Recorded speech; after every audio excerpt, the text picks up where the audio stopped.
The moment that changed Emily Carter's life did not arrive with shouting or drama. It came quietly on a gray November evening in Boston, when the air outside her kitchen window looked as cold as the silence inside her marriage.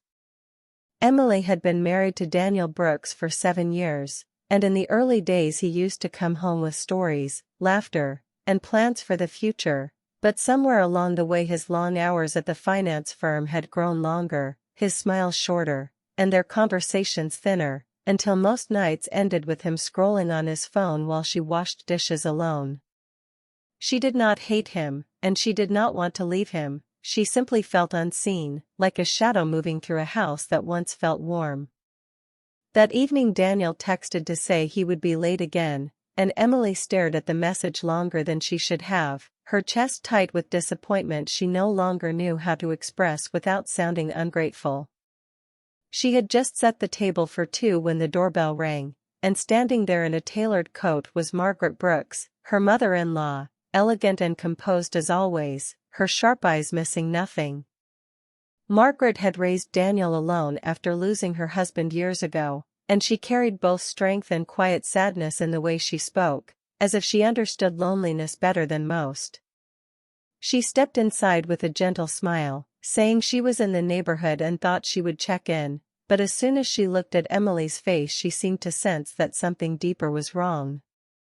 They sat in the kitchen with tea steaming between them, the house unusually still, and Margaret asked simple questions at first, about work, about the weather, about small things, but then she leaned forward and said softly, "You look tired, Emily," and the words felt like permission to stop pretending. Emily tried to brush it off, yet her voice betrayed her, and before she could stop herself she admitted that Daniel had been distant for a long time, that she felt more like a roommate than a wife, that sometimes she spoke and he nodded without really hearing her. She did not blame him completely, she knew he worked hard, knew he carried pressure at his job, but knowing that did not erase the emptiness she felt each night when she went to bed alone while he stayed up answering emails. Margaret listened without interrupting, her expression calm but serious, and when Emily finished there was a long pause that felt heavy with truth. Then Margaret said something unexpected, something that made Emily's heart beat faster. "You don't look unhappy because you want more things. You look unhappy because you want to be seen." The words struck deeply, and Emily looked down at her hands, realizing how long it had been since anyone had described her feelings so clearly.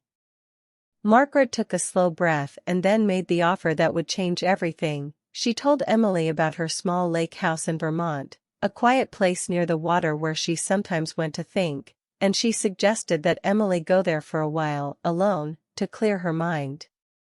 Emily blinked in surprise, unsure she had heard correctly, but Margaret continued in a steady voice, explaining that sometimes distance is not about running away but about remembering who you are, that space can bring clarity when daily life becomes too loud and too numb at the same time. Emily hesitated and asked what Daniel would think, and Margaret replied carefully that her son did not need to know every detail right now, that this was not about secrets but about survival, that Emily deserved a moment to breathe before she disappeared completely inside a marriage that no longer felt alive.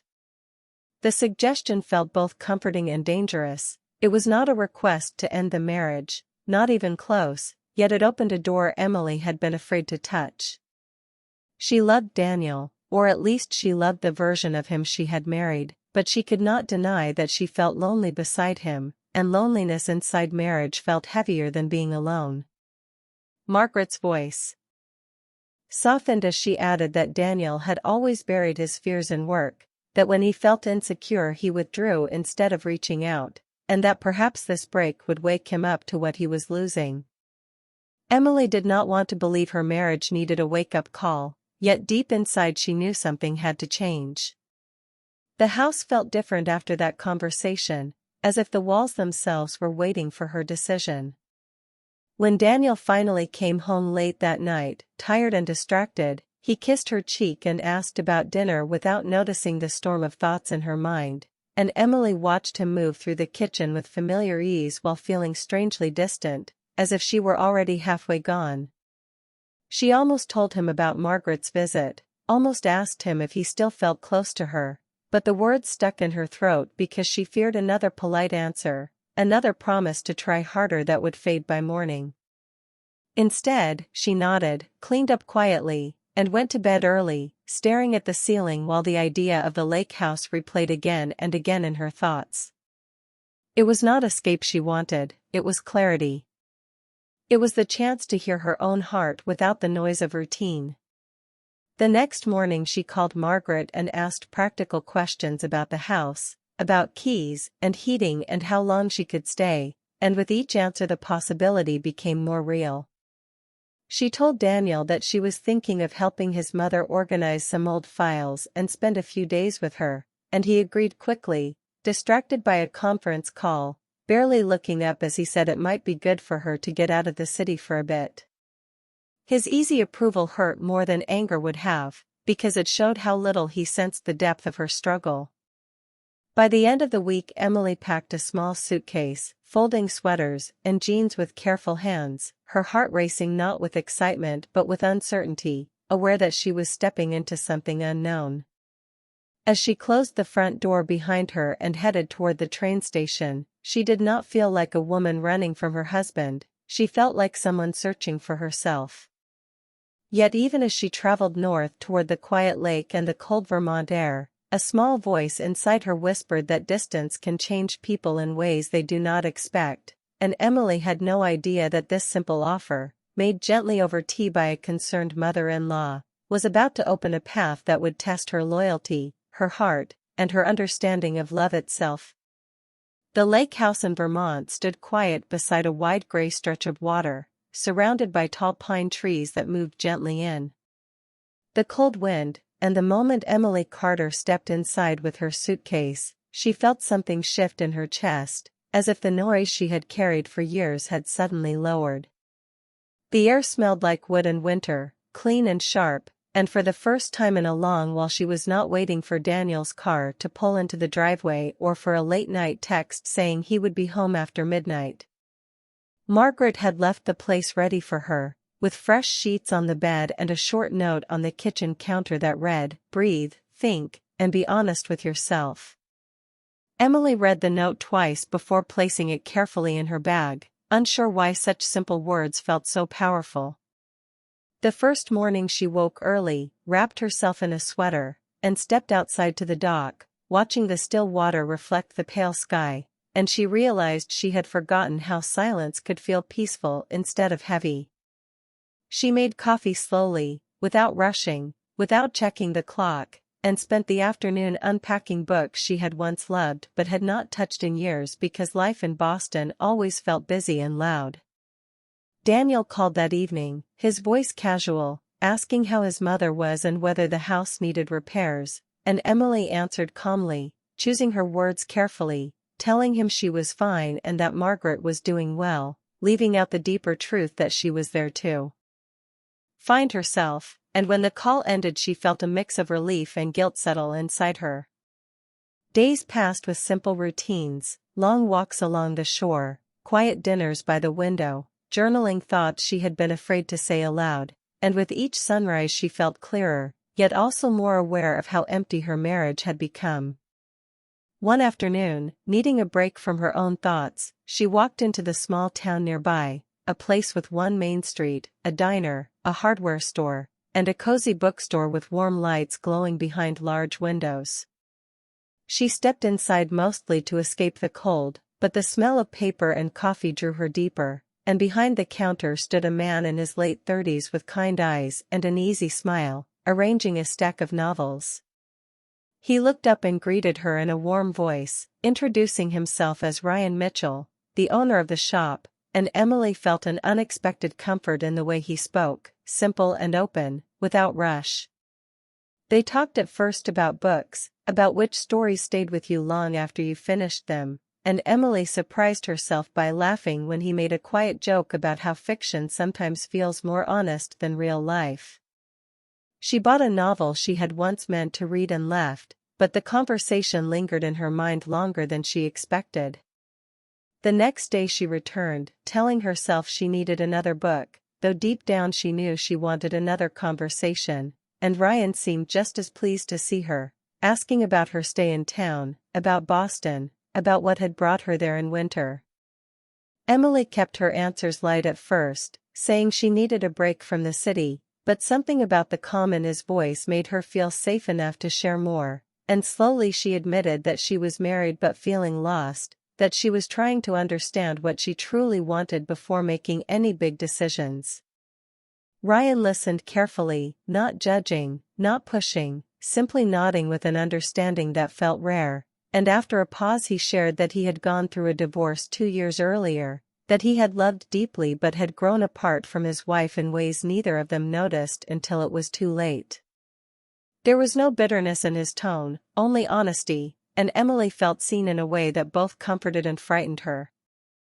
Over the following week their talks grew longer, moving from books to life, from small jokes to deeper confessions about fear, ambition, and the quiet ache of feeling invisible beside someone you once adored. They never touched beyond a friendly handshake, never crossed a physical line, yet the emotional closeness built quickly, like a fire warming a cold room, and Emily found herself thinking about what she would tell him each day before she even arrived. She told Daniel less and less about her daily routine, keeping their phone calls short, not because she wanted to betray him but because she did not know how to explain the change happening inside her, and with each conversation in the bookstore she felt both alive and uneasy, aware that connection can be powerful even without romance declared. One snowy evening, as wind brushed softly against the windows, Ryan admitted in a low voice that he had not looked forward to seeing someone this much in a long time, and the honesty in his words made Emily's heart race, because she felt the same pull, the same spark that had once existed between her and Daniel years ago. She did not respond with bold promises or reckless confessions. Instead, she held his gaze and acknowledged that she valued their conversations deeply, that they had reminded her of who she used to be before life became routine and silent. Walking back to the lake house that night, snow crunching under her boots, she realized that what she was experiencing was more than friendship, yet not fully defined, a fragile line between emotional awakening and emotional betrayal. She lay awake thinking about vows and loyalty, about whether seeking understanding outside a struggling marriage was already a form of infidelity, even if no boundaries had been physically crossed, and she understood that feelings can shift quietly, without warning, changing the shape of a person's heart before they even recognize it. Meanwhile in Boston, Daniel began to notice something different in her voice during their calls, a softness but also distance, and he sensed that the space between them was growing instead of shrinking, though he did not yet understand why. Back in Vermont, Emily continued walking into town, drawn by warmth and conversation, telling herself she was only talking, only thinking, only finding clarity, yet deep down she knew she was standing at the edge of a decision that could either repair her marriage or break it beyond repair, and as the days grew colder and the lake grew quieter, she felt the tension building like a storm that had not yet reached shore, unaware that very soon her past and her present were about to collide in a way she never expected. The bell above the bookstore door rang softly, and Emily Carter looked up with a small smile, expecting to see a familiar local customer, but the moment her eyes met Daniel Brooks standing near the entrance, her breath caught in her throat and the world seemed to tilt under her feet.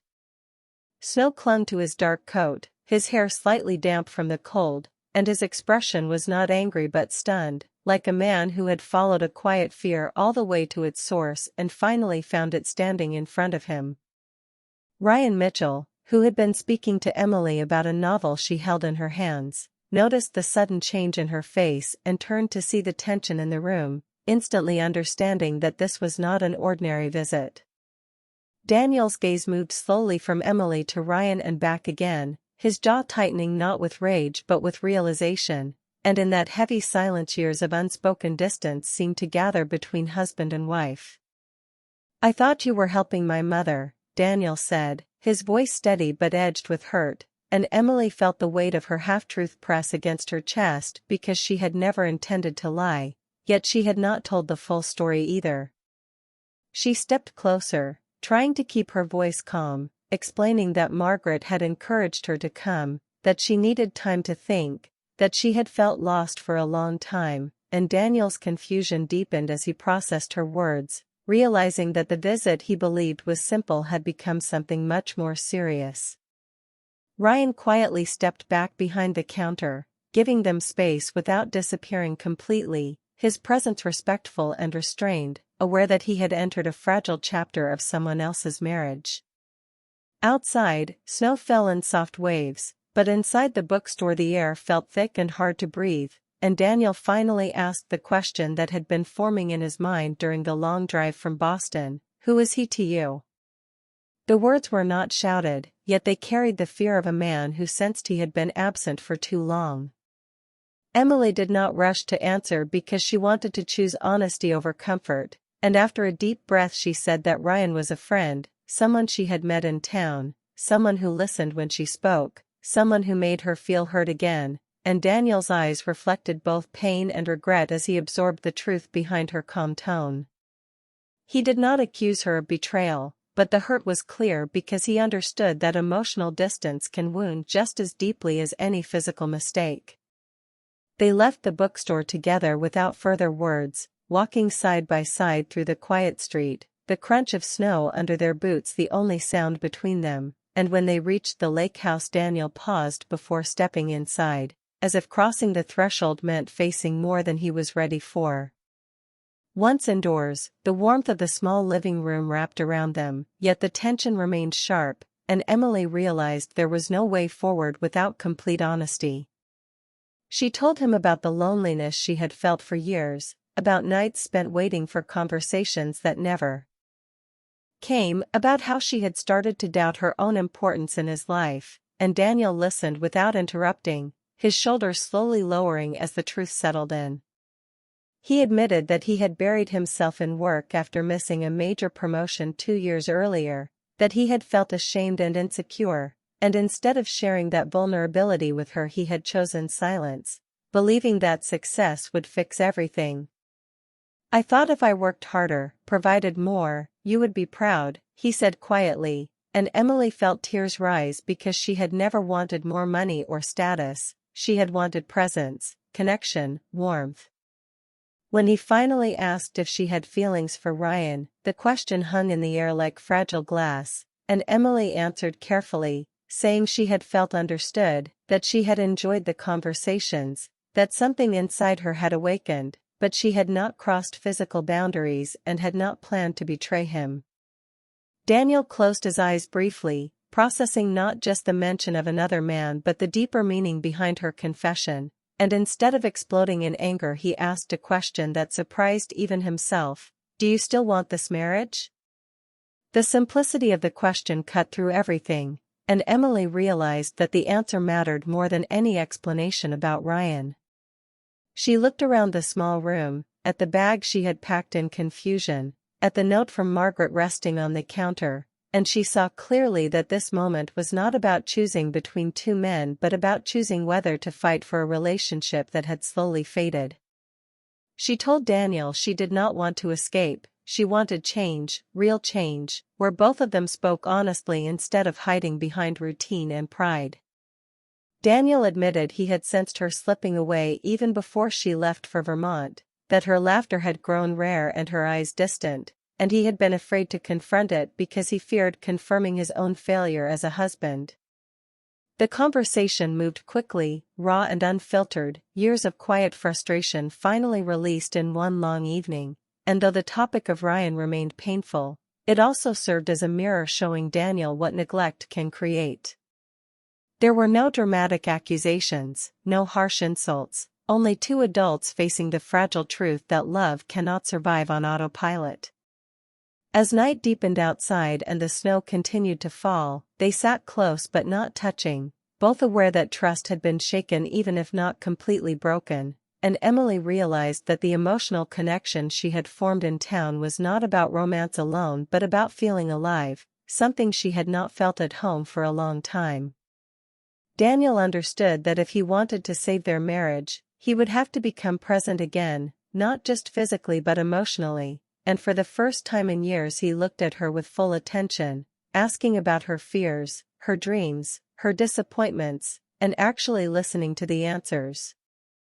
The confrontation was not explosive, it was transformative, revealing how fragile bonds can become when silence grows too long, and as they prepared to face the next morning together, both knew that the hardest part was not the discovery of another connection but the realization that their marriage had been quietly drifting long before anyone else entered the picture. Morning arrived slowly over the frozen lake, pale light stretching across the water as Emily Carter stood by the window of the Vermont house and understood that whatever she chose next would shape the rest of her life, not in loud dramatic ways but in quiet daily moments that build or break a marriage. Daniel Brooks was still asleep on the couch, exhaustion from the long drive and the heavy conversation written across his face, and for the first time in months Emily did not see him as distant or careless but as human, flawed, afraid, and unsure how to fix what he had slowly damaged.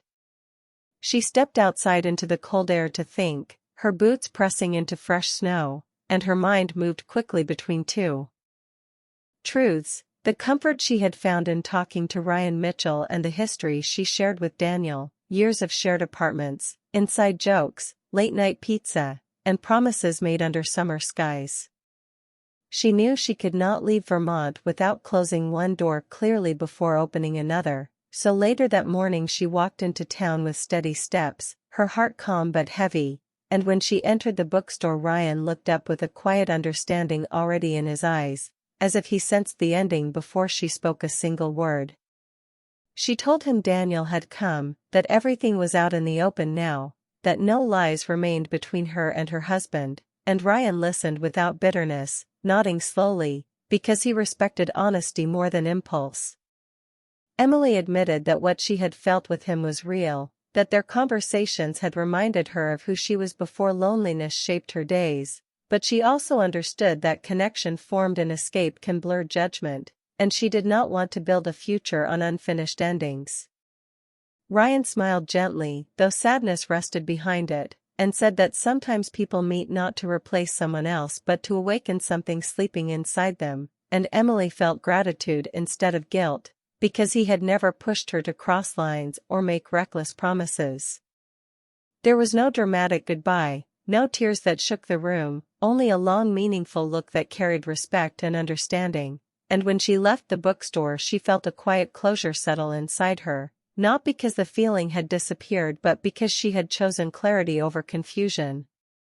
Back at the lake house Daniel was awake, sitting at the small kitchen table with 2 cups of coffee waiting. And the sight of that simple gesture softened something in her chest, because it showed effort, intention, presence.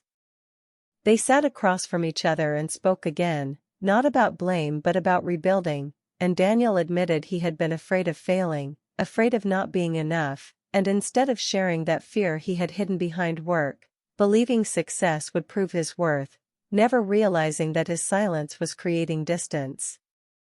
Emily told him she did not need perfection or endless ambition, she needed partnership, shared moments, real conversation, and Daniel listened without defending himself, because he finally understood that love requires attention, not just responsibility. They spoke about counseling, about setting boundaries with work, about scheduling time that belonged only to them, and for the first time their plans felt practical instead of vague promises. Emily confessed that she had come close to stepping further away emotionally, that she had enjoyed feeling admired and understood in a new way, but she also knew that running towards something new would not automatically heal the deeper issue of feeling unseen, and Daniel did not explode at her honesty. Instead, he thanked her for telling the truth before crossing a line that would have been harder to repair. That response changed everything, because it replaced fear with possibility. Later that afternoon Margaret called, checking in quietly, and when Daniel took the phone he did not argue with his mother or accuse her of interfering. He admitted she had been right to notice the cracks forming in his marriage, and though it stung his pride, he thanked her for caring enough to push them toward honesty. Emily watched that conversation with surprise, realizing that growth sometimes begins with humility. As evening approached, they packed her suitcase together, not as two strangers forced into reconciliation but as partners choosing to try again, aware that healing would take time and trust would need patience, yet determined to rebuild instead of walk away. The drive back to Boston felt different from the drive north. There was still uncertainty, but there was also awareness, and they spoke openly along the highway, discussing small things and serious topics without tension closing their throats. Weeks passed after their return, and change did not happen overnight, yet it happened steadily. Daniel came home earlier, phone stayed off during dinner, they took evening walks through their neighborhood, and they attended counseling sessions where both learned to speak before silence grew heavy. Emily sometimes thought about Ryan when she passed a bookstore window or saw snow falling, but the memory no longer felt like temptation. It felt like a reminder of what she needed and deserved within her own marriage. She understood now that emotional infidelity often begins not with desire but with neglect, with unmet needs left unspoken too long, and she chose to address those needs directly instead of seeking them quietly elsewhere. Daniel, for his part, stopped measuring his value only through career success and began measuring it through presence, through listening, through simple acts like making coffee in the morning or asking how her day truly felt. Their relationship was not magically perfect, but it was real, active, awake. Months later, when spring softened the cold edges of winter, Emily stood by her Boston window and realized that Margaret's offer had not been a trap or a push toward destruction. It had been a mirror, forcing them to see what they were about to lose. The lake house, the bookstore, the unexpected friendship, the confrontation in falling snow, all of it had led to one clear decision: love must be chosen again and again, especially after it has been tested. And in choosing to return not out of fear but out of intention, Emily and Daniel began writing a new chapter built not on routine, but on honesty, proving that sometimes the greatest change comes not from walking away, but from turning back with open eyes and an open heart.